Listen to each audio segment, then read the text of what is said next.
Hello everyone, in this video we are going to learn what is the concept of equality. This is the first video in the series of the Indian polity. So let's start. Since it's the first video, so I will first explain, let me tell you the what is the psychology and what is the series, how the series will go in this. First of all, I would explain the basic terms and then I will explain the importance of these basic terms and where these are stated in the Constitution of India. So it would be the comprehensive video series which would be very helpful for the revision of the Indian polity in a short span of time. So let's start. So in the upcoming video you will get the video on the equality, freedom, right, social justice, development, peace and nationalism and secularism. These are the topics that I have covered from the class 11 12th NCRTs as well, that is a political theory, and this video is also helpful for the humanities.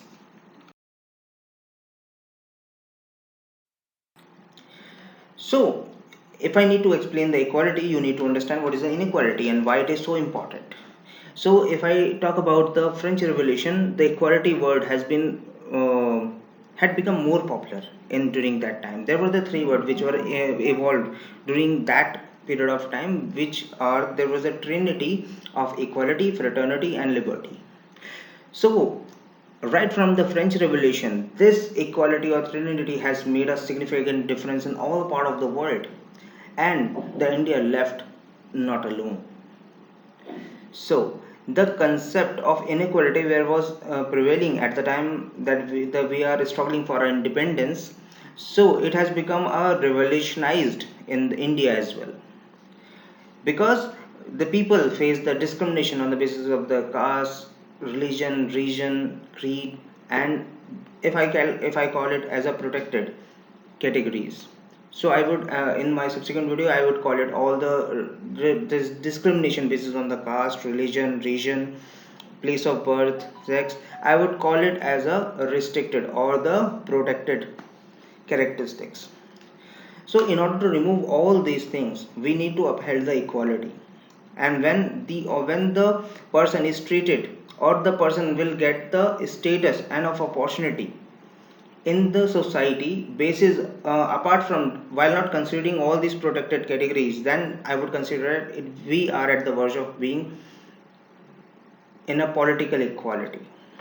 Since the equality has the three dimensions, so it has the three dimensions. That means first is the social equality, political equality, and third one is the economic equality. When we talk about the social equality, then we talk about what is the health services, what kind of the service which are basic need to the development of the human. That means the healthcare, education and income, these are the basic source of the livelihood. If he does not have the source of livelihood, then how he or she will entail himself, or when he or she doesn't have any group in the society which have the social recognition as well, then how they can develop themselves. And accordingly there is another equality, that is a political equality. Political equality states the facts that the right to vote, that you can govern yourself either by yourself or through the person who represent your aspirations. So accordingly the right to vote and representative government has been taken place in the India, and we all have the equal right to participate in the same. And then if I talk about the economic equality, then we talk about that the each and every person has the same right to livelihood and to reach or to enrich himself, and to uphold or uprise their status in the society. So everyone has the equal chance and opportunity to maintain their status in the with the same for the same work. They have the equal right to get the same income as well. So all these three terms considered as the are the part or dimensions of the equality. So let's understand what is the difference between the equality and equity. So in the given video we can see that the equality does not mean that you have to give all the people equal resources. It also means that you have to provide them the resources or help them in a manner that they will achieve the end result in an equal manner. In the first part, you can see that there is a person, there is a woman and there was a child. If the all of them are given only the one box, they will not be able to achieve the end result, which is the right to life, that is the fruit. But in order to uphold the equity in the society, we need to provide some additional resources for the differently abled person. So this is called the reasonable discrimination, which makes the person capable to achieve or rise themselves in a manner so that they can also achieve the end result. So this is the concept of the equity and the equality. Now let's understand what are the terms and where it was used in the constitution, and why it was, where it was upheld, and what is the constitutional validity of the term equality in the constitution of India. Let's move to the next slide. So the equality in the political theory does not say that all the men women are equal. It says, it never says it. It never says this. Instead, it only promises you to the equality of the status and of opportunity.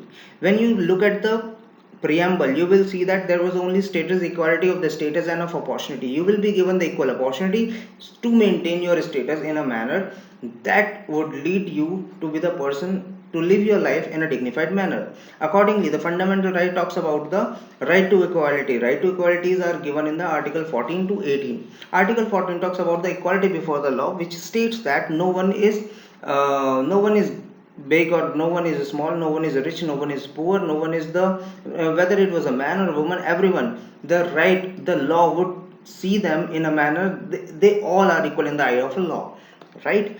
So accordingly, article 15 also cast upon the negative, it would provide the negative equality. For example, it prohibits the discrimination basis on the color, race, creed, and region, religion, and sex, right?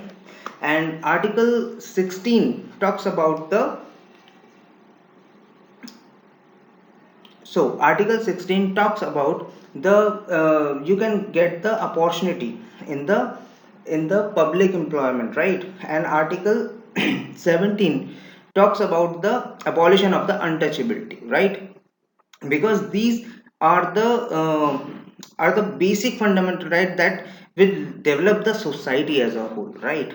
So accordingly, in the article 18, we talks about the abolition of the title, so that there would not be a spatial recognition of some particular person, and there would not be any if the person doesn't get that specific title, it should not be disrespected in the society.